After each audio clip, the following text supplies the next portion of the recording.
This week's episode of The Grid is sponsored by Impix. Shoot today, upload tonight, we ship tomorrow. On One Software, focused on photography. Peach Pit Press, publishers of technology books, ebooks, and videos for creative people. Epson, exceed your vision. Expo Imaging, rogue flash benders for speedlight enthusiasts. Intel, the power you need for hardcore creatives. Squarespace, everything you need to create an exceptional photography website. And B&H Photo, the professional source.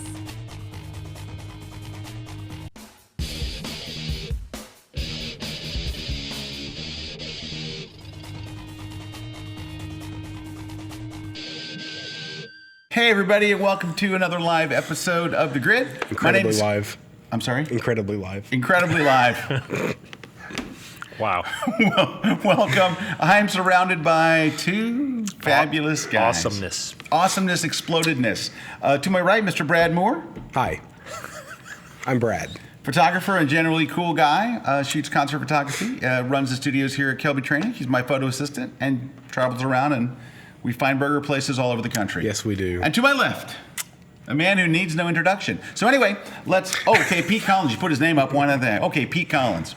So welcome everybody. We have a very good episode today, I think. We're going to do our reverse photo critiques.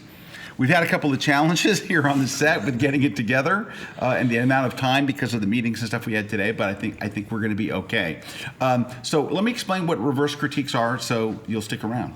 So reverse critiques, once a month we do blind critiques, and I believe we're going to do that next week. Yes. With Joe McNally. Yes. So next Tuesday, we'll tell you when to send in your photos. Yes. A reverse critique is where we take photos that have already been turned in, and instead of saying, here's what you should have done, crop it tighter, do this or do that, we actually show you a different photo, and say, it should look more like this. So to give you an idea, that's what I should have been shooting for. So if you're shooting a glacier, we would show you a glacier photo. Now we go to 500px.com is kind of where we do our research because it's a great community of photographers. They have really great photos. It's also easy to find great photos there. So it's, and basically what we did in all these categories is I would just type in the word I needed. So if there's a picture of a dog, I would type in dog. And then a little page comes up and you find a photo like that. And say, there may be a good example. So that's what we're going to be doing today. We're going to look at submitted images, and we're going to do that. Hey, before we start, I want to start the show with an apology, and it's from me. This goes back to the episode that we did on October 17th, where we talked about some controversies that were going on in the photo community. We talked about Jasmine Star, Doug Gordon, and JB Salee, and we talked about the kind of the plagiarism scandal. And I lopped JB in with that thing. He didn't have a scandal, he had a controversy, but some of the things I read made it, I assumed that he was part of this, and that was totally my mistake. And so his thing was, he was not plagiarizing, he wasn't taking other people's words or anything like that. His was based on a Facebook comment that he made. I don't want to bring up the whole thing again, but I got to talk to JB, and I actually met JB and his wife last year. I was a guest speaker at their tour. I don't know why I'm telling you. I was a guest speaker at their tour, and really, really great photographers, great people, and they were doing a great thing. I mean, they've been helped a lot of people. They get in this controversy, and it's the stupidest, silliest thing. I felt so bad when I was talking to him.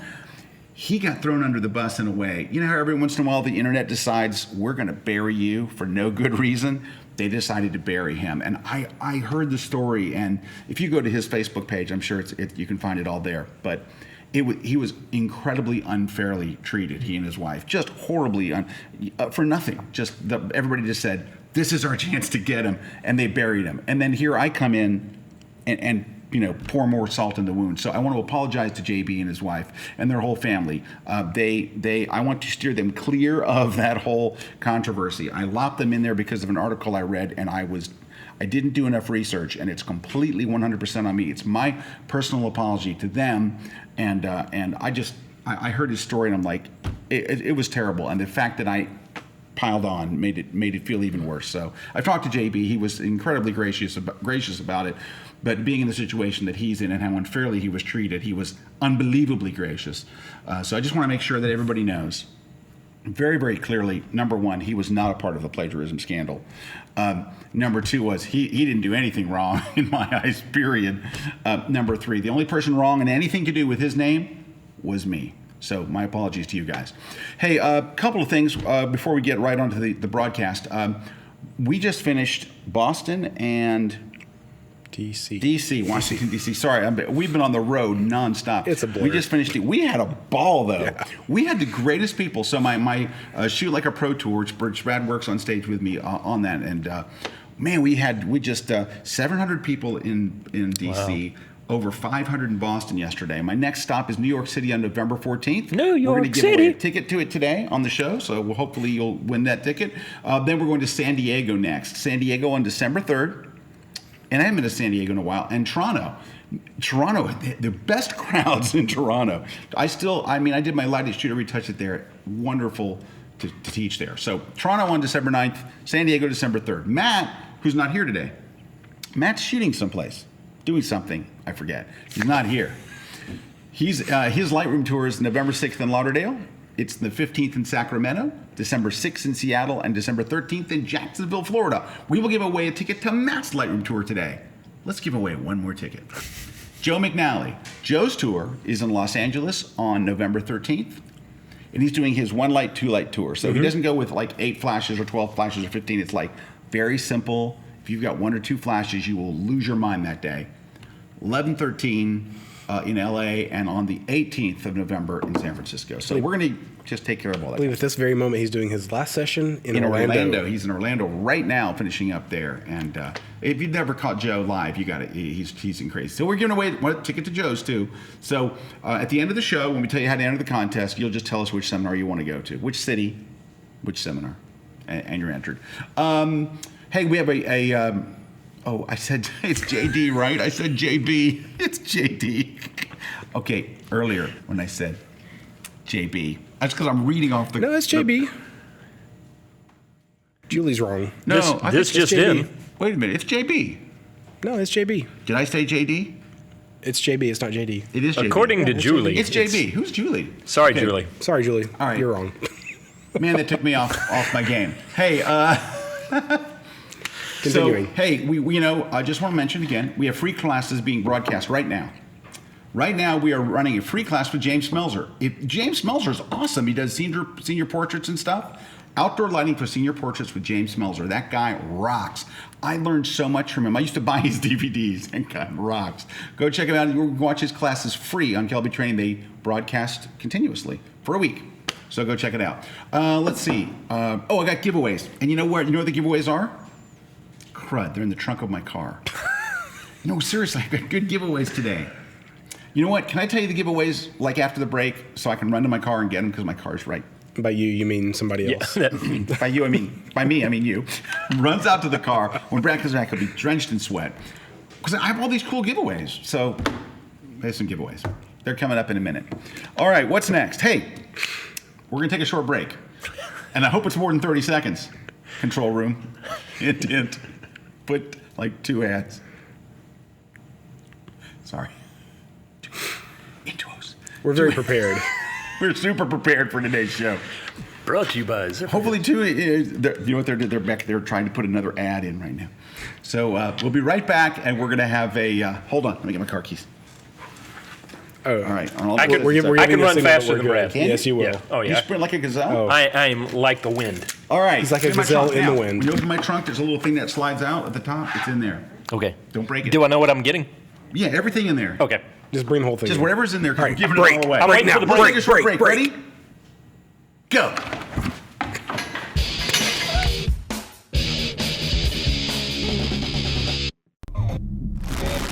Welcome everybody, RC here. Welcome to Exposing HDR here on Kelby Training.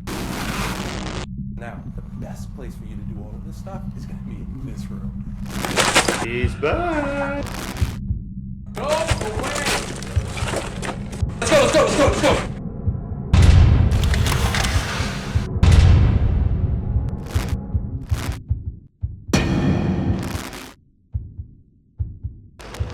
Need a little boost? Then fill up on fuel.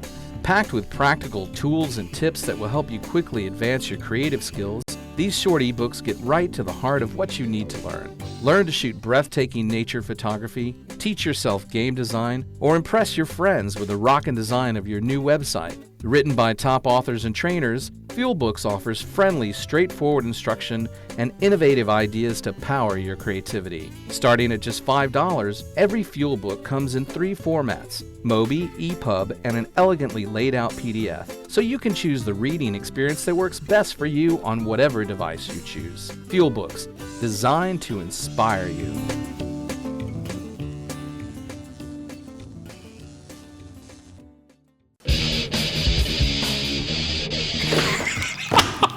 We are so freaking prepared. Nothing strange here. All right, man, Pete was fast. Welcome back, everybody. Scott Kelby here. Pete Collins, Brad Moore. Hi. It's Reverse Critique Day. Now let's go over the giveaways. I just saw this today. So Barnes & Noble, the bookstore, who I dearly love, Barnes & Noble has a special bundle deal. It's only available at Barnes & Noble. It's the refreshed parts 1 and parts 2 of my digital photography book in one book. Look, big thick spine, going for the spine shot. I thought it was like 2 separate books. No, it's one book. nice. It's one book. One book. Nifty, Parts nifty. 1 and 2. Look at that spine shot. It's very nice. You can make All it 2 right. books with a razor. With and a some, razor, you can make some it 2 books. glue. But it's one book. It's a special deal. But But wait, There's wait. more. There is. You get a 30-day membership to Kelby Training Online. Oh, that's actually so pretty you get both darn books nifty. and a 30-day. Come on. This is all news to me. I'm we're just like, giving this whoa. away today. Someone's going to win it. At the end of the day, you'll tell us whether you want that. All right. Number 2. Who's calling me in the middle of the show? I'm going to say... Peter Reed Miller. It's Peter Reed Miller. Peter Reed Miller says, "Can you give away my book?" Yes. Yes, I can. All right, so this is Peter Reed Miller's book. It's called Peter Reed Miller on Sports Photography. Absolutely fantastic book. I read all the books out there on sports photography. In my humble opinion, this one's the best. The man's a genius. The man is a genius. Peter Reed Miller, we're giving that away today. Now, this book I actually never heard of, never saw until today. And I cracked it open on my desk and I couldn't put it down. Obviously not this copy because it's still Not this plastic copy. wrapped. No, they sent me some like promo copies and I'm giving them away. Because how many times can I read a book? All right, so this book is called Critiqued. What it is this is for graphic designers, really. But I think it's brilliant for anybody. They took one idea and had all these top designers, I think 23 like leaders in design, critique the same concept and say, nope, I would have done it this way. And they all make their case. It's so interesting. I want this book. Seriously. Well, I got one at my office that's open. Sweet. It's brilliant. It's a great idea, and it's very well executed. And I thought, well, I just want to see what this is about. And I'm like, and I found myself like 20 minutes later. This is why I'm not prepared for the show, because I'm reading critique. Should the subtitle be Intrigued? Ooh. It's been like this for 3 solid days with him. He Just loves me. one line after another. Anyway, so we're giving away these 2. We're giving away the things to the seminar. There was one other thing. Maybe let me look and see if there's anything else we're giving away. My gosh, that's a lot. But just in case, prizes are that. Oh, and a full year of Kelby Training Online. Yes. Not even if you didn't win it in the book, in the Barnes & Noble thing. That's just a you month. Still win. But yes. That's just a month. This one's a whole year. Yeah. Now, can we go to photo critiques? Let's do it. This segment is brought to you by Hey. On One This- Software. Thank you. This segment is brought to you by. Again, incredibly prepared. Well, why don't you go ahead and tell a little bit about On One Software? On One Mr. Software Smarty is Pants? amazing. Peter Canan does some really great things at our seminars to show people how to use it. Peter's cool. And Yes. tell him what else Peter did.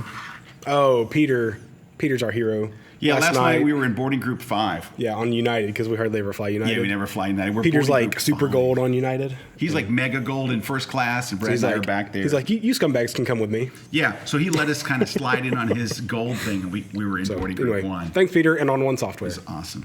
So buy their software, if nothing else, to make sure Peter continues to have a job. Keeps his gold status on United, so we're not in boarding group 5. So you know what? Last night, this guy walks up to Brad and I and says, are you in boarding group 1 or 2? And we say, I'm sorry, we don't talk to people in lower boarding groups.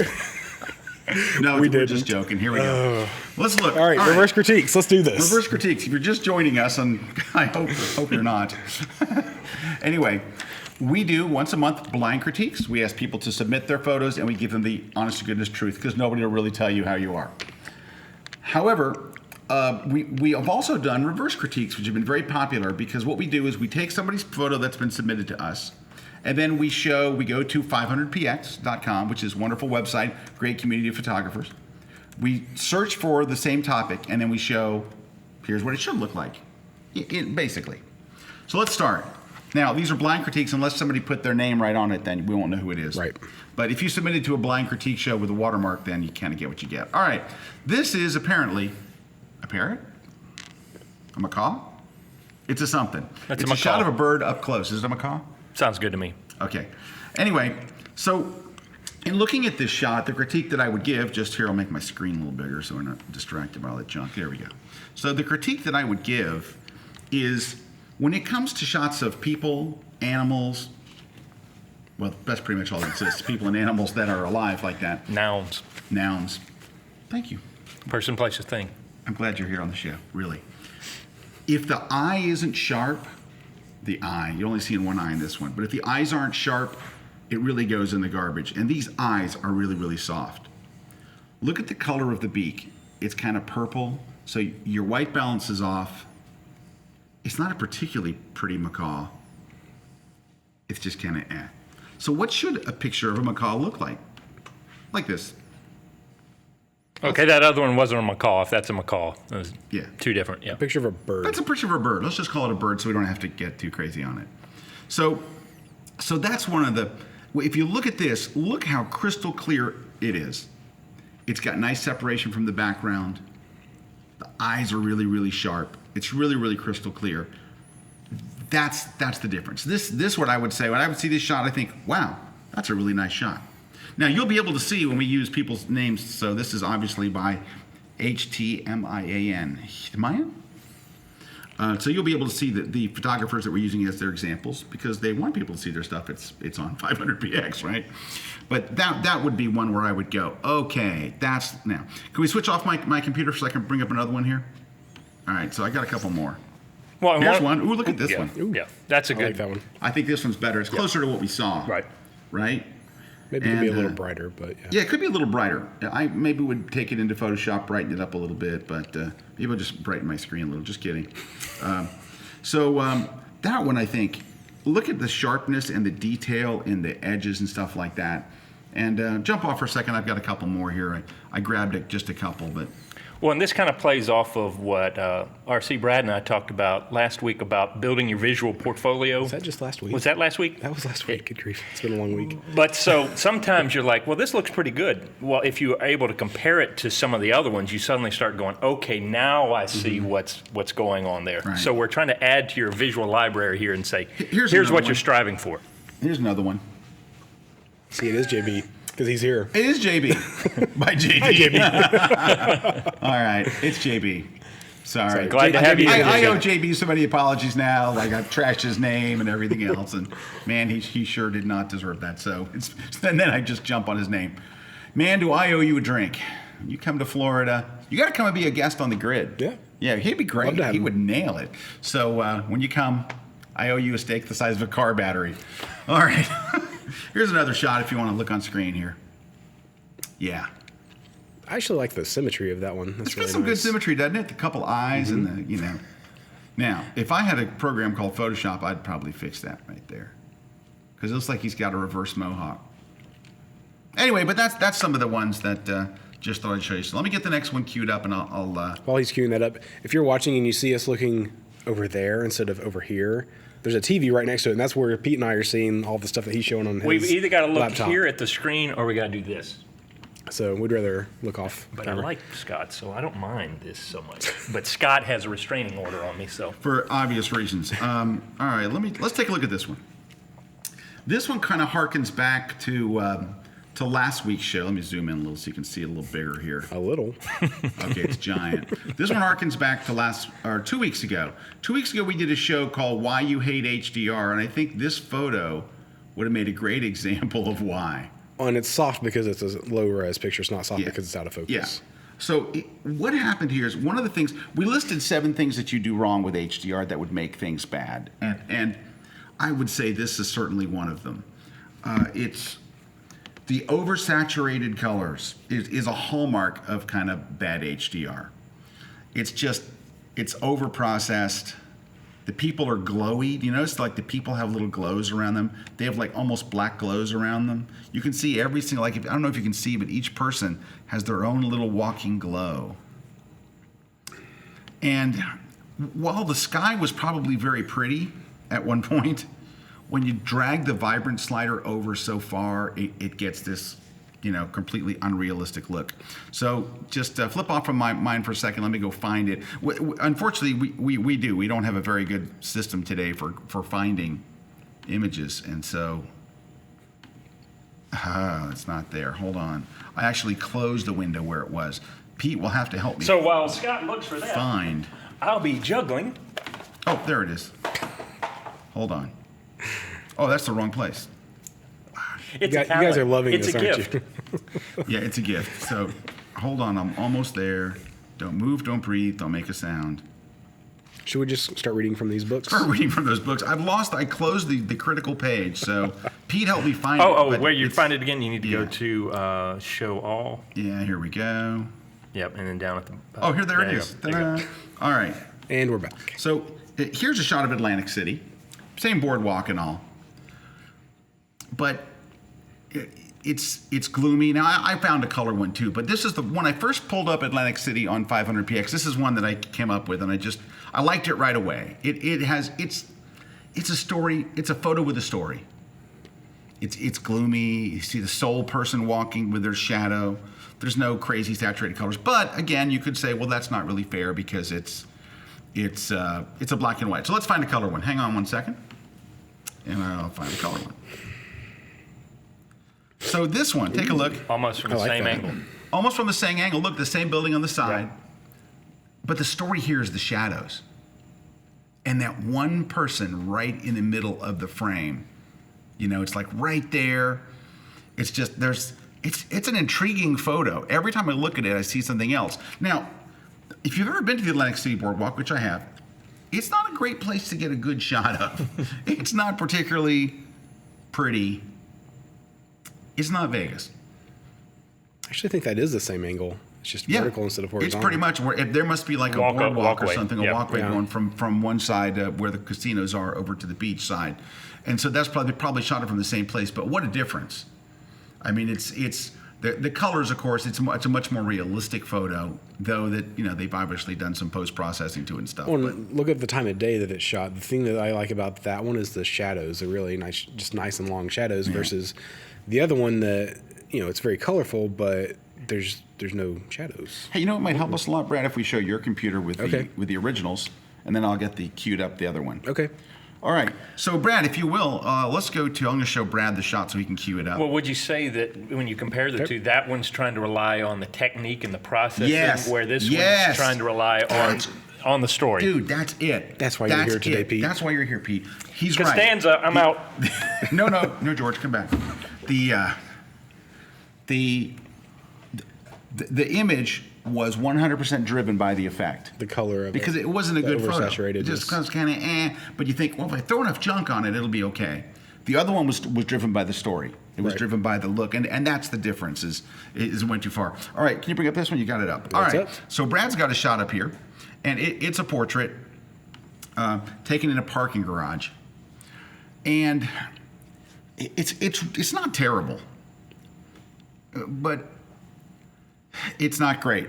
So to critique this, I would say at the top of the screen, you have all this very bright area, right up there. So your eye's drawn to the brightest thing in the photo. The brightest thing in the photo shouldn't be a piece of concrete above your subject. In fact, cropping wise, why would you have that piece of concrete there at all? This would be a much stronger photo if you just cropped it in to where you're just seeing her and the lights in the background. And the lights in the background kind of work because they're there. But there is the one horizontal light in the background that should absolutely be removed. Now, I like the idea of backlighting. I always like backlighting, rim lighting. It looks kind of nice. The lighting on her isn't particularly good, which is kind of a drag. But outside of that, it overall just, it doesn't seem like a lot was done to it. Well, and even So- with the other the lights that are kind of at an angle behind her, if she were more centered between them, Right. you would then at least have some symmetry going for you. Right, you're kind of even missing the symmetry, right? So I found another shot. I just typed in female plus parking garage. Believe it or not, there's quite a number of shots. That could be dangerous. Quite a number of shots here. And this one, so this is a shot, and Brad's looking to see if it's clean. Yeah, it's just a little midriff there, but it is, so it must be Miley Cyrus. So anyway, I'll just zoom in a little so you can see a little better. But it's a really interesting shot in a parking garage. The symmetry is all there. Look how the arrows are pointing towards you. I mean, look at the symmetry here, because this is all coming together. And look at where the light is and where she is, and it's got the exit sign to the left. This is an interesting. Even if you took her out of the photo, it's still an interesting shot. So Scott, let me ask you a question. Yes. This picture has the horizontal kind of light right above her. What's the difference in the horizontal light line above her versus the one in the other picture? All right, so if it were me, I wouldn't take the horizontal line out. I might dim it a little bit. I might go in there and just darken it back a little bit, pull back the highlights. But what I like about it is it's adding to the photo. It's creating leading lines. Right. The other one wasn't creating leading lines. It was actually breaking the leading lines. It was just kind of a random line. Right. It's like the lines, the lights in the other one. Can we see the other one again? So the lights in there are leading, kinda. They're not perfect, but then all of a sudden it's like, look over to your left. It's like taking you off the scene. Where the leading lines here are all the symmetry works together in this shot. I mean, I think this is a very well crafted shot, considering all I did was type in parking garage plus female. Well, it could have just shown me a female parking garage, which would be weird. But this is a well crafted shot. The other one is, it's a shot. Oh, we were walking by a parking garage. Hey, there's a car back there with their car lights. Quick, stand in front of it, click. It needs a little bit of work. Well, and everything needs to have a purpose when you're looking at it. Even after you take the picture and go, what does that horizontal line do for the image there? Since it's one of the brightest things, it's going to stop your eye and pull your eye over there. Exactly. As a photographer and an artist, you want to craft the image so it brings your eye to where you want it to look. And so if something is staring out at you like that, it probably needs to go. All righty. Thank you, Pete. Okay, over in Brad's machine here, we've got the submitted shot. And it's really not a bad shot. I mean, this one's really not bad, and actually one of the better ones of what we're going to be able to see today. But you know what I like best about this photo, and this tells you something? I like the cases on the ground. And that's not what I'm supposed to like best. I'm supposed to have some kind of a gesture or pose or something from the kid. I don't see his face really at all. He's looking straight down. I have a really good view of the top of his head. And I kind of like that he's positioned over to the left. I kind of like the light on the windows. It's actually not a bad shot. But I went and typed in 500px, I typed in portrait plus guitar. And you can jump over my machine real quick here and see. And this, I think, is very nice. You're still only seeing part of it, but you're seeing his whole face. Very subtle light. It's kind of interesting. You have an old piano in the background. You have a stand-up bass. I'll zoom in a little so you can see a little better, because there's a lot going on in this photo. Now you're seeing it a little fuzzy, because It's we're a close. web res version. It's a web res version. Is that the light right above him? What is that? I don't know where. No, back over. That diagonal line right there. That's the piano.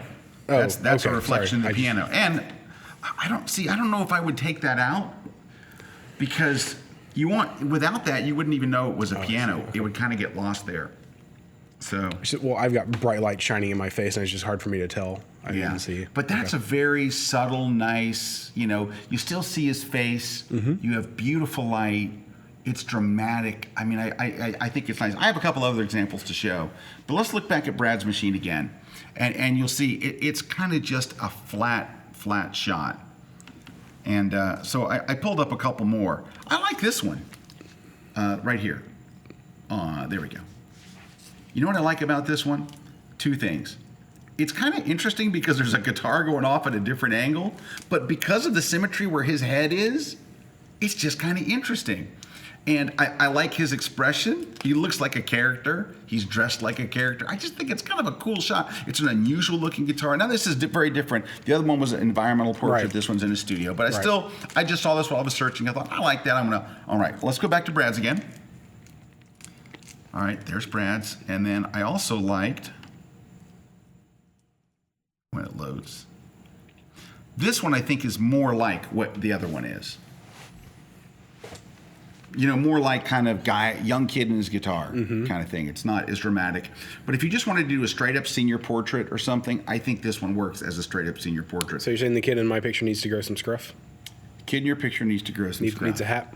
But I also like the post, and I like his expression, Yeah. He looks like this is my guitar. He looks like he's smelling new guitar smell. That new Strat smell. Oh, that's a Telecaster, sorry. So I kind of like that one. All right, back to Bradzo. Back to Brad. Are we going to another picture now? No, we're gonna one more. I got. If it's got guitars in it, you notice you get more pictures. You get more pictures. I like this one. Look at this one. Now this is taken in harsh daylight and all, but man, there's a story there. Look at his guitar. It's got a playing card in the back. He doesn't trim his strings when he puts a new set on there, just, all that kind of stuff. I know, I just thought that was kind of good. And the whole thing, he's got, look at the amp, and he's sitting on the amp, and it's just, it almost looks like a little like Keith Richards. Yep. Right? He's got a little Keith Richards into it. And I like the post-processing. I think they did a really nice job on the post. Well, and, a lot of times when you guys are doing critiques, you kind of ding on, don't shoot in harsh light, don't shoot in harsh light, don't shoot in harsh light. But whenever that harshness adds to the character of the picture in a good way, then it's fine. And that doesn't happen very often. That's a great point that you made right there, because here you have this older guy with all craggly. It looks cool. You wouldn't want to do that to a female or baby or your daughter or a female baby or a female baby. Of course. What it also says is this guy's out there hoofing it in the middle of the day. It's part of the story. Yeah. And one of the things with portraits is you've got to tell the story and you've got to bring that character into play with the picture. All right, I have one last one, just quick to show it. I thought this was another interesting one, just same kind of thing. Just another interesting one, just kind of natural light. Doesn't look like it's lit with really anything but whatever was in the room, but just an interesting one. All right. Hey, we're going to take a short break. We're going to come back. We're going to look at this next one is interesting. It's just a field. And so we'll see that when we come back, and we'll see if we can find a better field shot for you. Don't go away. We're live right here on The Grid with Pete and Brado.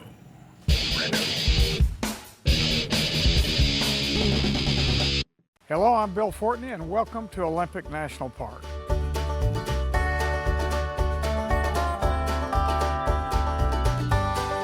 Olympic National Park is made up of a number of different landforms, all the way from a beautiful seacoast to high mountains, glacial snow, the wonderful whole rainforest and the rest of these old growth forests, and it all leads to great nature photography. And we're here to learn landscape photography and the techniques of landscape photography, but we're going to do a lot more than just landscape. We're going to do close-ups, we're going to do water photography, we're going to do high altitude sunrise and sunset work. We have a lot to do.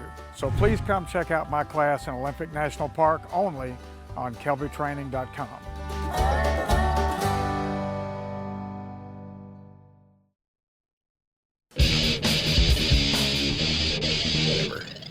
Hey, we're back. Scott Kelby here with Brado and Petey. Hey, want to thank our sponsor, Peach Pit Press. They make a deal for our readers every single week. And so this week, their deal is on the ebook version. It's always the ebook version of the Adobe Photoshop Lightroom 5 Classroom in a book. So it is this is used in many classrooms. That doesn't sound like a very great thing, but it's a good book. Used in many classrooms. There you go. It's called a classroom in a book. Anyway, no, it's good. It's all good. And they're offering a deal. They get 40% off. So go to peachpit.com/KelbyTV to get your discount. You just type in the code KelbyTV and you get 40% off. And that takes your price down like a whole bunch. Okay. Yeah, so it was like $48 for the original, and the one drops down to about $27. That's pretty good. Yep. So you can have it today. peachpit.com/KelbyTV, Mr. Brad Moore. Hey, Dan had a comment here. He says, and Dan is one of our viewers right now. Would you say photography is more about story than technique? I would absolutely say it's almost all about story. It's the person's expression, the story you're trying to tell. Because you know what? I mean, we've all. I tell the story on my tour how I walk into this into Photo Plus East a few years ago. They had a gallery up front, this amazing shot up front, but the sky is completely blown out. So you could technically say, what's this even doing in the gallery? The sky's blown out. It's like white. It's like blown out. And I couldn't see the whole sky because there was a big, huge blue ribbon on it. The deal is, it is all about the story. because you could say, oh, well, the sky's blown out. It's technically wrong. Who cares? It was an amazing photo. That's why it was the first one I saw in the hall. It was on the end cap. They don't arbitrarily pick where the photos go. They go, someone's walking into a gallery. Let's have a photo that knocks them out on the front, and that was the one. So I think it's really, that's what it's all about, is creating some emotion from the photo. Now, the technical can take away from the story, or it can add to the story. Right. But that's what you measure it. How well does it tell the story? Not is the technique the story. Right. No. So you're many right. people are focused on, I got to get the technique right, and they miss what's the real thing in the And of course, everybody will tell you this too, that once you learn all the techniques, then you can break them. Yep. Once you know this is wrong, but I'm okay with it, I realize it's wrong, I'm doing it on purpose, nobody cares. Once you know the rules, you can break the rules. But you have to know what the rules are and how to make a technically good picture, then to go create what you want. Right. Can you switch over to the photo that we were going to look at? So here's the one that was sent in for a critique. And it's not a bad shot. It's a field. There's clouds. love the clouds. Yeah, the clouds are kind of nice. The problem is there's nothing going on in this shot. There's not, number one, there's not really a foreground. There's just, you're kind of starting in the middle of a field. Normally you would want something right in front to capture the attention. There's also no focal point. There's not a rock, there's not a tree, there's not a thing, right? It's just all middle ground and some clouds. But I tell you what, this is not a hard scene to see. You can drive by this on a million roads, look to your right, there's a field with nothing going on, right? And some mountains way off in the distance, and some pretty puffy clouds. Now, if there were some cows breakdancing or something, Right. amazing. HDR cap. All right, so I look at this photo and I think it's a field with clouds. So I went to 500px, field with clouds, and I'll show you on my screen what the first one I came up with. That's this. Ooh. So, and let's give some credit to the photographer right there. So best Hamity. Hamity? Yep. Very good. Best Hamity photography. I think it's a wonderful shot. It has a subject. It has that one thing that you zoom in on. It has clouds. It has beautiful lighting. And look at the very front. There's foreground. That little cut-in area right there, you need that thing right in front of you to focus on. That, I don't know, I guess it's cut in? What is that? That's a trail. It's a trail. It's a trail. All right. It's a trail cut into the grass. Right.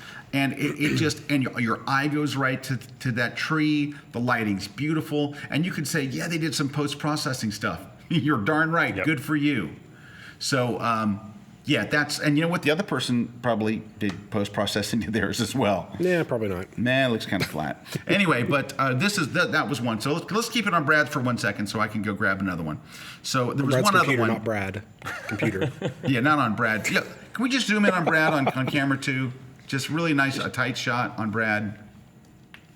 Just not going to, are they? Nope. Not His Brad's computer. Brad. There it is. Amazing. There we go. Yes. Look at that. That left nostril's rocking it. All right, just give me 1 second here. I pulled up another one from that same segment, and I thought this was nice. Same thing, pretty clouds off in the background, a field. But you know what? Look at the light. Now there are times of days where you could take this and it would be. Well, it still would be better than the other one because you have that little clump of trees, you have a subject, you have a foreground with the road and stuff. Let's give some love to the photographer. Carlos Gute? Yeah. Yep. How do you think they got the clouds to look like that, Scott? I think that they drove by when they looked like that. It does happen. So are you saying there's luck involved? There's quite a bit of luck involved with photography, and I celebrate it because there's plenty of times where we get no luck or bad luck or, well, nothing in the field. No cows breakdancing, no nothing. So anyway, that's what, when you're looking for a shot of a field and you wonder why you let's bring up the one that's on Brad's machine. You bring it up and you wonder why we go, I don't know, it's just okay. There's not really anything going on there. Well, what do you mean? What would make it okay? Well, anything other than that. Can you pull up the next image? I think it's maybe a flower. Okay. So this one's not bad. Flower with raindrops. It's kind of a very popular theme with flowers. This is not a bad shot. It's just not a great shot. And it's what I always say about flowers. And I want to make this clear because I get misquoted on this all the time. I'll see a tweet that says, Scott Kelby says you can't shoot flowers. I never, ever said anything like that. You should shoot flowers. What I'm saying is if you put a shot of flowers in your portfolio, It better be it amazing. better be a really good flower shot, because flowers are so beautiful by nature. They're already gorgeous. You're already shooting something that's spectacular. You got a lot of competition out there because a lot of people shoot flowers. A lot of people make them very beautiful. Let me see if I can find a flower shot for you. Oh, rats, hold on. Well, it saved the big flower page, not the actual. But by shooting a individual one. flower, you're already starting off with the better chances of making a beautiful picture because you're shooting something beautiful. Right. Well, and by nature, we've seen so many beautiful flower shots. The bar has been raised. Right. So in order for you to make an impact with your image, it's got to be above that bar. It's like- so you're giving yourself a harder challenge. It's like bullet time in the Matrix. So whenever the Matrix came out and they did the slow motion bullet thing, Right. That was everybody's Phenomenal. freaking out. Oh my gosh! Oh my gosh! Every movie since then, not every movie, but Dude, you a lot can of see it in movies since then. commercials now. Yeah, You see it in commercials. So now you see it and you're like, oh yeah, That's it's been bullet done. thing, right? Been done. So I went into 500px, typed in flowers plus raindrops. Here's one that came out that I thought was kind of nice. Now, I'm trying to get ones that are kind of close to the same thing, so I don't want to go like a million miles away, because if I could just choose any flower shot on, there's amazing shots. But here's one. I thought this is well done. It's got nice little different beads and a pattern of beads and stuff. And the water, I think, is more evident here than it was in the other photo. The other a little photo's sharper. not bad. It's a sharper photo. Yeah, it's much sharper. It's probably hard for you to tell if you're watching this on your computer. But this is a much, much, much sharper shot. It's been sharpened, obviously, which is great. The other shot, can we look at Brad's real quick? It wasn't. So, I'm sorry. Hey, so I got Pizza there Hut it is. email. So Hey, Pizza Hut. you're also seeing a lot of stems and stalks and things that aren't necessarily, that wonderful. I think I grabbed another couple of flower shots here. I thought this was a very dramatic. Look at this one on my machine. Isn't that beautiful? Lovely. I mean, that's a stunning flower shot. The light is just so sublime, and there's just the water droplets are great. I mean, they all have such a nice reflection. That is by Claudia Samples. Claudia Samples. And people are going to say, well, yeah, there's post-processing obviously going on in here. Well, the key is those people know what to highlight and what to remove so that it creates that impact. All right, let me find one more real quick. Well, I think a lot of times too, like you see that picture, this one he's pulling up right now. Any of these pictures, a lot of them have kind of a full range of like tonality from complete black to complete white. Where the one on my screen, there's brightness and there's darkness, but there's not like It's flat. But there's no contrast to it. Right, it's flat. It doesn't There's have nothing that contrast. makes it jump off the screen. That's a really good point, Brad. Sometimes when you look at it, there's something wrong, but it's hard to articulate what it was, and I think you did a good job of articulating. I really just want to crop it up. Too much of the stems. All right, take a look here on my screen, and this is another one I found, and this one's by Radovan Rinaldi, and isn't that a pretty shot? Nice and close and tight. So anyway, I want to get to a few more because we only have 15 minutes left in the show, so I want to get to a few more. But so Brad found this shot. This is another one that was found. This is an old desk. And I'm guessing that this was taken probably at some kind of a museum or something. Mm-hmm. You're walking by and you take a shot. Like it's from the 50s or something. Yeah, and I don't know like where that. it was taken. Yeah, it looks like 1950s, like it was left the way it was. So I went and typed in old desk to see what I would find. And the first one isn't exactly the same kind of old desk, but I wanted to show it anyway. Because go back to Brad's and look at the flat alpha light. It looks like that. And so many times today, the images that have been captivating have been about the light. Take a look back on mine, and it's the lights telling the story. It's actually a much more boring desk. It's a little school desk in an old schoolroom, but it's good post-processing, and it looks like the photographer is light turns to life photography. There, An Apple a Day by Vincent Smith. But this one isn't exactly, but that's what it came up with. So there's angularity to the light. There's texture. You're right. There's depth. There's dimension. It's coming from the side. The shadows are interesting. The room is interesting. Now go back to Brad's. The room isn't interesting. The light isn't interesting. Flat light. Yeah. You know what it is? There is no story there. The story is just not there. There's no Here's real another subject. one. So I picked up this one from. This is again. It's wonderful light. It makes me want to know what he was reading, right? When you look at the picture, It's like this one's kind of all about the shadows and the highlights. You don't like it very much? Yeah, not a big fan Well, of I it. mean, it's hard to find old desk Oh, I shots know, on I know. 500px, but this was, okay, I got one more. All right. This is getting, they're talking about what they've done is they've paid attention to what the light is doing because they know that it's not just about documenting, it's about crafting. Right, how about this? This better? Yeah, I like Yeah. that one better. Now, this person has applied a technique over the top of it. They've applied like a texture or something on top of it. But this is an interesting shot. It's the stuff on the desk is interesting. The angle they shot it, and you know what? This is probably shot at a museum too. Mm-hmm. They probably walked by and these things are on display because I doubt this is in anyone's house. But the light looks decent. The light does look decent, and the post processing's great. Well, what they realize is, okay, I've got some this love. shot, but it's an interesting desk, interesting stuff, and the other one was too, but it's shot in an environment and lighting that is not going to scream out drama. Right. So I'm going to need to process it in a way that's going to allow me to enjoy the stuff that's there, but then also give it some drama with my processing. I said, texture, let's put some stuff in here and make this thing stand out. Dude, you're bringing it today. Whereas the other one said, hey, I captured the image, And then they stop there. and then they stopped Right. there. All right, can you bring up the shot of the lake houses? I think, okay, this is one. Is that it? Yeah. Okay. So this is one that was sent in to us, an example of their best work. And it looks like, well, lake houses on a lake and some really pretty ugly, Sand. ugly. Somebody wrote in here, BK Digarev. Technique comments would be helpful. Suggest angles or lenses. Not ankles. Angles, right? Yes. Ankles wouldn't help though. Ankles, suggest ankles. How about cankles? All right. So here's the thing. I don't know what we've seen today where a different lens would have made a difference. Have you seen any today where changing lenses would have really... Now, angles, I think on the last one, the desk one, I certainly think there's a better way to shoot that. Looks like they just kind of walked up to it and snapped. Yeah. Well, without- and here's without a looking at question: different do angles. do you have the ability to change your angle there, or if it's a museum or something, you may be stuck right there. If you could interact with that, I would turn the chair to get that bright highlight reflected off the chair away to give it a little more richness Yeah, to you it. probably can't touch it. But, Yeah. But you know what it is too, and this is what it really comes out. This is to answer BK Digarev. Did you rev? Digirev. Yeah, it's probably Digirev. To answer your question is this is what it is. When we do the blind critiques, we're asking you, send us some of your very best work. That should never be your very best work.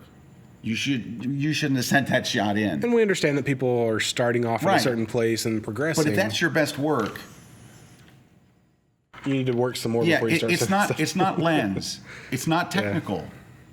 And I guess that's what I'm trying to say. This isn't about lens. This isn't about technique. This is you shot the wrong desk. Trying to look through here and see if there's any of the. Yeah, none of these that we have seen, not a single one would have been helped by a different lens, I don't believe. But Would you say every single one of them would be helped by more thought? yes, So many times we think the key is if I have the right gear or the right angle, whatever, when truth of the matter is you have to have the Yes. right thought. you know what it is? You're not shooting something that's very interesting. You shot an ugly desk in ugly light, and that's what you sent us. Ugly desk and ugly light. The other guy, when I use it as an example, the 500px guy, beautiful desk in beautiful light. Well, Not not Well, necessarily when- beautiful. when Interesting. beautiful. Interesting. But Right, but what he probably did is he probably said, okay, this room is just What if we change the light? What if we get it at a certain time of day or wait for it and get it set up so that it becomes interesting? He said, if you had to shoot that room with the desk, what would you do when you walked in there? I'd go, is there any way, can I change the lighting of this? Can I do anything to Yeah, make this but- better? But see, here's the thing. But that's where you have to change your thought. And well, you have to change your thought and like, I need a better subject. Because honestly, if I walked by that room and I saw that desk and that light and stuff, But if you had to, yeah, but you don't have to. That's the thing. Okay. You don't really have to. I would go, you know what? you I'm will not- shoot this desk and you will like it. Okay, so I'm in Rome, right? I'm in Rome for a week. Rome's a beautiful city. I only shot an average of 300 photos a day. How many photos could I have shot, Pete, in a million. day in Rome? Thousands. I could have shot 2,000 shots a day. Were you shooting with the 1DX? No, Okay, because I was going to say high speed, you could be. no, 5D Mark III. All right. So I'm in Rome. I shot an average of like maybe 320 shots per day. And I'm shooting from when we get up in the morning and go out until late at night. I'm shooting in the restaurant, at dinner, and everything else. But I'm not pushing the shutter every time. If I'd walk by that desk in a museum, I wouldn't shoot it because I'm looking at it as I'm standing there and thinking, there's not really much chance of this being a good shot. I'm not going to go, wow, this looks great. I'm thinking, and I keep going. Now, I did shoot an old desk and a guard there lit by real dark light. It was real interesting and all. I tried to actually go back and shoot him again, and then he saw me looking. But I think that's the bigger point here, and that's what I'm trying to talk to BK Dijarev about, is there wasn't a better angle when it made that desk lit beautifully. There's not a better angle that would have made that desk more interesting. Not that sometimes you can't take a good scene and make it better, but same thing about the Atlantic City Boardwalk. While somebody was able to get a much better shot of that one, it wasn't technique, it was a moment. It was like I waited until this guy was right in the middle. I was there at the right time of day. There were things that you really can't change in the scene, but it was a completely different scene. It's break time. They keep pointing to the word break. So I'm gonna break. We're gonna take a break. We have a couple more to go, and we only started on the lake house, so we'll pick up with the lake house in just a minute. I hope that it helps BK Dijarev to. And when we come back, I was looking for something. That's why I was like buried in my computer. I was looking for something that I think is on Jeremy Cowart's Life Finder DVD, and he shows the scene that he shot and then added lights to, and it just completely changed it. So I'll see if I can find it on the break. But that'd be great. Yeah. All right, we will be right back. We got a good question here from Campbell. Don't go away. We'll be right back right here on The Grid.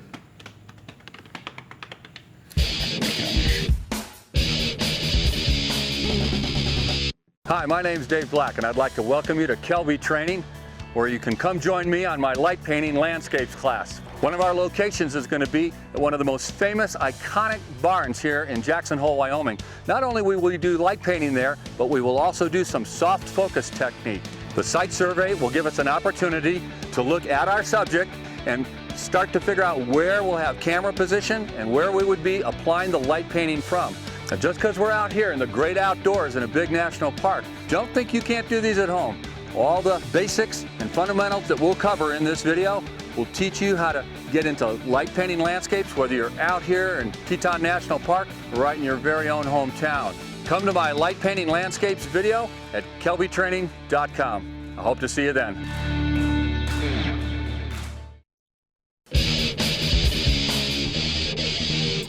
Hey, we're back. Scott here with Pete and Brad. Just got a few minutes to wrap things up. Campbell asked a question. What is it right? You're laughing? Is it? He's right? not paying attention to you. It's just okay, just studio stuff. What if you were asked to shoot that ugly subject? How do you make an uninteresting location, thing, or person look interesting? So this is interesting that you say that, because I've had this talk with wedding photographers, and they will say, what do you do when you have to shoot bridezilla, a very unattractive bride, or a very unattractive groom, or a very unattractive bride and groom? They both look bad. They've hired you. Number one, of course, you have to do everything that you would with a beautiful bride and groom to try to make them look really, really great. But unfortunately, the subject that you have is the subject that you have. So I talk about this on my tour about the quality of subject, and that's kind of what I was leading to earlier. Was sometimes you can only do what your camera will let you do. I mean, you have control over basically ISO, shutter speed, and f-stop. None of those really make ugly things beautiful. You can find ways to light them. Lighting, I think, can really help. You can make it dramatic. You can only show a part of their face. You can change angles to make people look thinner and things. But if you have a very unattractive person, here's what you're going to do.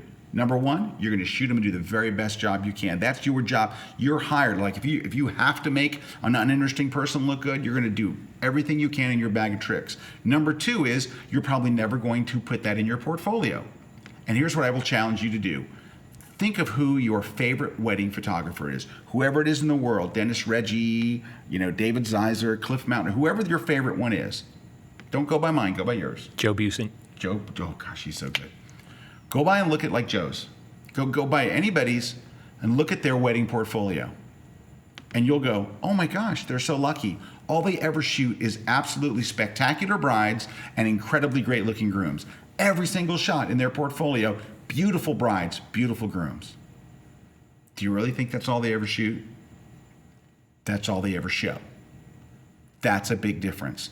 When you go look at these top pros portfolios, their images are absolutely spot on because they chose people that were easy to photograph, that were very photogenic. That's an amazing shot in amazing light. You'll see tons of that, and you'll never see that 1 or 2 or 50 weddings where you had the unattractive groom with the book teeth. Yeah, for every beautiful bride you see, there's probably at least 5 others that they are not showing. Well, let's take the personality out of it. What if you were a real estate photographer? You have to shoot a house, a living room, whatever, that looks like crap. What are you first going to do? You're going to try to put some lamps in there, some lights in there, maybe style it. You're going to style it as best you can. If you can't touch anything else, you're going to work on the lights, maybe the angle, a wide angle lens. You're going to do everything you can to make that look as good as possible, and you've only got so far to go. That's when you go, this is not going to be front page of my portfolio. No. But you're going to do the best you can, and they go, wow, you really did a great job with this. What can you do with this? Mm-hmm. And suddenly that's going to open up the door to maybe do some other stuff. But we've all had those ugly situations that we have to make the best of. Right. Yeah, hey, Doug Gordon had a great thing about this. I saw him at WPPI last year, and he was talking about that, and he has this look that he uses again and again, and his stuff looks great. I mean, he showed some images, they're fantastic. And he goes, I've never had a bride come and go, all these pictures, I want to look nothing like that. They go, I want my pictures to look just like that. Yeah. And all of his pictures are of beautiful brides, great looking grooms, great looking shots. So keep that in mind. So if you're asked to do that, you're gonna do the best you can. But here's the thing is, that covers, Campbell, that covers one very specific thing, when you have to shoot the ugly subject. But as photographers, a lot of times, especially as we're learning, we get to choose what we're shooting. We choose, when I'm in Rome, I get to choose how many times I push the button. And I walk past a lot of things that I look at it and you go, that's just not gonna look good as a picture. Sometimes I'm wrong and I shoot something that I think is stupid, it's gonna look great. Sometimes I'm standing in front of something amazing and I cannot get a good picture of it. But that's the thing. And so a lot of times what we see, when I look at that guy's picture, can we look at the picture again? We're gonna go to Jeremy's thing. When I look at this picture, this one right here, this is the best place you could shoot? See, I think my guess is the thing that he saw that was interesting was how these are kind of creating a arched tunnel over. You can see where he's going with it. That's something to shoot through, but it just overall doesn't make for the best picture. Yeah, but behind it are, houses. So there you have lake houses. So I went on 500px, I typed in lake houses, and I saw this shot. Now, wait, stop right there. I know what you're thinking. Well, Scott, that is so unfair.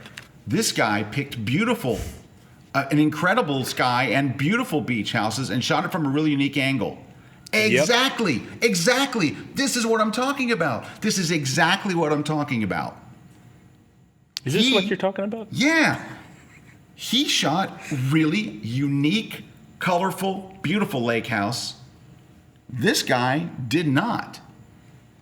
Do you think that if this guy that took the photo on Brad's machine was standing right where this guy took it. Who took it? John Monster.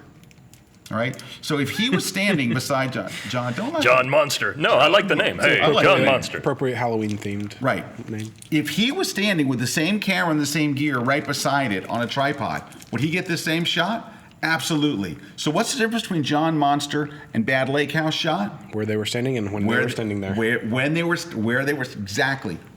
standing and when they were standing there. Do you really think it's equipment? Is it technique? Is it angles? Yeah, there's a little technique there with the sky blur and everything, but that's just like a long exposure, right? I think it's just a long exposure, yeah. So, I mean, that's as close as you get to technique. But the long exposure may have come courtesy of the fact that he shot it very late in the day. Look at the light right over on this part of the house. This is almost at sunset. Mm-hmm. You can see the sun's way down in the sky. Yep. So maybe he shot it at f/22 and the shutter stayed open for 15 seconds, or could have been. Wouldn't stay 15 seconds. 4 seconds, something like that. But that's the difference. If you want to make amazing pictures, you're not going to find them in that location with the ugly trees and the stuff. So what you're saying is there are going to be sometimes we have to take pictures of ugly things. Right. But we should not choose to take pictures of ugly things when we don't have to. Right. Part of our growing as a photographer is to decide, no, that's not attractive. I'm not going to shoot it. I'm going to find something attractive. Right. And so that's the thing is I'm surprised how we're not really, we're going to shoot what's right near us, what's convenient for us, what's right there. Oh, it's right there. I'm going to take a picture of this. Instead of going, man, I want to go someplace amazing and get an amazing shot. All right, let's talk about the Jeremy's thing real quick, and I'll cue up I one more really, photo. really wish I could find the before picture, but I can't. But if you go to my machine, Jeremy was doing a artwork shoot for Brandy Carlisle's CD a few years ago. And this picture right here where she's on the stairwell, if you saw the before picture, you're just like, you're looking at it going, really? That's the location you're choosing for this? But what he did to it to make it an interesting shot was the light. Oh, yeah. There's color, there's dimension to the light, there's angularity to it. So I want to say that he's got at least 3 lights going on here. There's one up here giving a kind of a warm tone. Yep, that looks nice. There's one over here coming in giving kind of a yellow tone, and then there's another one on Brandy here giving her just a just kind of a regular white. Yeah, I so bet that it was there's no really color on flat it. looking without those 3 But lights. with- I and picture that without scene this- without those lights. And the one on the left is shooting through the railing. To Right, give so you get that- the shadow over here. Yeah. which adds interest. It would have been a blank wall. Actually, But there otherwise may it's even just- be it's there may just a even be a walk-up. fourth one up here on this clock because the clock adds interest. Right. But yeah, I mean it's without all the light, it's just kind of a boring scene. It's just a flat entryway to a million different So walk-ups. so whenever you're given something boring to shoot, make it interesting by adding some light, some color, and some. Hey, things we got to like wrap that. up this show. Hey, we're going to do one last one, but before we do, it's contest time. If you will go to our contest page, it is kelbytv.com/contest, right? Yep. Then you go in there and you say, I'm watching the grid. You put in your name, you put in your email, and down here in the comments part, tell us which of the prizes that you want to win. We're giving away a full year of Kelby Training Online, which is $199. We're giving away 2 copies of Critiqued, the book for designers. We talked about it earlier. We're going to give away a copy of Peter Reed Miller's. You can just write sports book if you don't know the whole name. And we're giving away this special Barnes & Noble only. You actually go to the Barnes & Noble store. They've combined my first 2 books into one, and you get 30 days of Kelby Training free as part of the thing. It's Very $75 value. You get it. Someone's going to win it today. And also, my seminar, Matt's seminar, and Joe's seminar. Just Those say tickets. which city and which seminar. And we'll pick winners, and somebody will get to go to those. Yep. So we'll be picking those in just a minute. So our last one, Pete, Hey, by the way, did you know this segment is sponsored by Squarespace? Squarespace. So whenever you do get beautiful pictures and That's you need a a great place to portfolio, go. Need a go to portfolio. Squarespace. Love Squarespace. Yeah, hold on one second. Don't show Do you me have- do you have a screen yet. Squarespace? I have a Squarespace. I have a- I'm going to show you. Hold on. Where is my Squarespace? I had a Squarespace blog that I haven't updated in like 4 months. Yeah. Having blogs are hard. Yeah, I work on yours so much I don't get to work on mine. Yeah. Hey, Brad, let's make sure that you understand. Brad does guest blog Wednesday and free stuff Thursday. I do the other days. Well, I don't want Speaking people to of- think that Brad's writing my blog all week. Oh yeah. I wish he was. I'm not a ghostwriter. Actually, today's we got a guest blog. in the sky. Oh, that was Today's bad. Sorry. guest blog I on your blog apologize. was actually really interesting. It was from John Harrington, the guy that wrote the Best Business Practices for Photographers book. And he's got some really cool advice on there about how to price out jobs and stuff. So if you're interested in pricing photography jobs, great. go check that out. Honestly, it's a terrific article. He did a great job. All right, so I've got a right here. This is my Squarespace page. So I use Squarespace to host my sports portfolio. And it's a template. You just go up there, you upload your images. I think I got 24 images. And you choose the template. I like this particular layout. I got to upload my little logo here. And you choose what categories you want. So I have football and more sports, athletes, personal work, and stuff like that. Is the And personal work self nudes? It's all nude selfies, yes, of course. Cool. And then you just click through the images, and there you go. Well, one of the reasons why we love it is how easy it is to put together, and it displays the images really large, which Just as a looks photographer, great. you want to have the biggest impact Oh you yeah, can. dude, 15 minutes, and you've got if you have, Yep. get your best 24 photos, you'll have a website in 15 minutes. What's it run, $8 a month, $10 a month, Yeah, something like that, 8 or $10 a month, and Looks phenomenal. it's like I say, because we talk about why you need to have a portfolio in my tour, and I say to the crowd, you don't have 8 or $10 a month to invest in your photography. Photography may not be your biggest concern. You may need a better job, things like that. Okay, so let's look at the one on Brad's screen. Simple, kind of a one lightish portrait. Yeah, not bad. Not bad. No. But so I thought I'm going to go and type in 500 px, and the one I'm going to show you is not amazing. It's not amazingly lit. It's not amazingly anything. It's compelling. But it's compelling. Ooh, that's exactly the word right there. It draws you in. It draws you in. Like there's a story there. I love the windblown hair. Her eyes are looking right at you. She looks interesting. She looks like somebody you'd want to talk to. You know, there's something to it. Go back to the one on Brad's machine. And she's attractive as well. She has cool hair, nice accessories, nice makeup. It's nice in kind of a corporate way. It's very it's well done. It's a nice Facebook technically. profile portrait. Yeah. But there's really nothing there. And nothing against the subject whatsoever. But it's just, there's just nothing there. There's no drama. Switch back to the one on my machine. There's something there. And it's an intangible. Oh, take a look at Brad. Brad's got one here. And that gives you an idea. Not a big fan of the watermark right in the middle, but yeah, the picture itself in the middle is not doing a lot. The picture for me, I can itself, tell you. you know, again, having an attractive subject doesn't hurt. The hair styled nicely. It's very clean. You know, it's a classic blonde hair, blue eyes kind of picture. You know, it's lit well, and I don't know. There's some intrigue there as well. Yeah. Just flip over to my machine for a second. I just typed in female portrait. Any of these portraits, anything that you're going to find on there, I mean, they're all much more compelling, interesting. Look at the lighting. Look at all the lighting.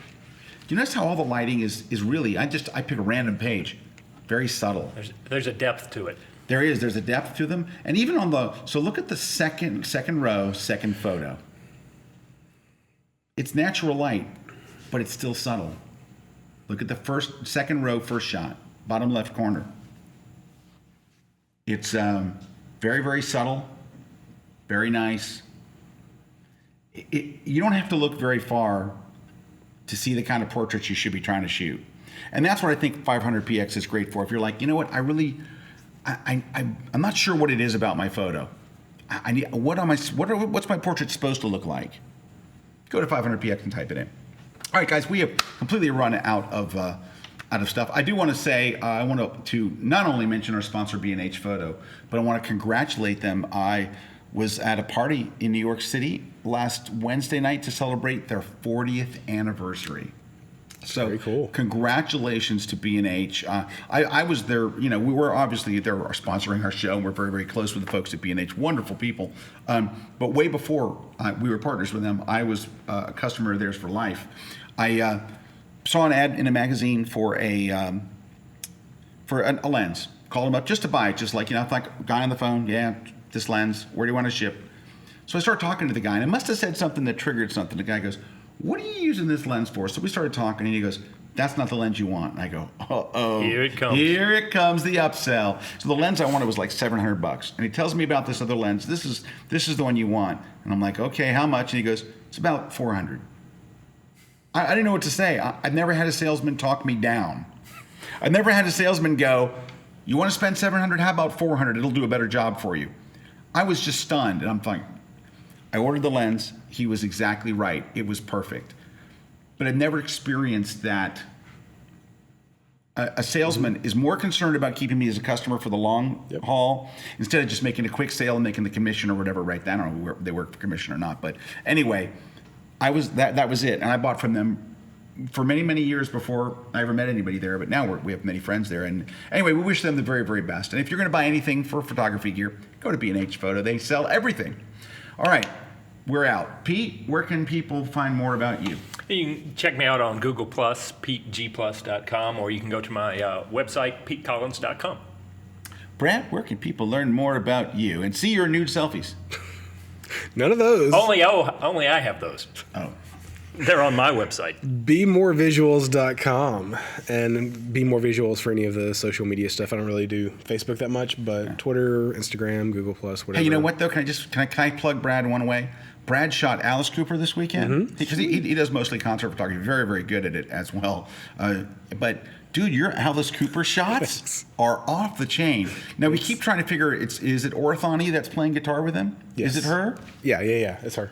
Man, he's got a couple of just killer shots. You shot John Fogerty. I haven't seen your Fogerty shots yet, but he shot Alice Cooper, and man, dude, you nailed that shoot. So Here, I'll if pull you up get a that. chance, go to. Oh yeah, here's one. Here's one of the shots from the concert right here. Can you go to- Oriente.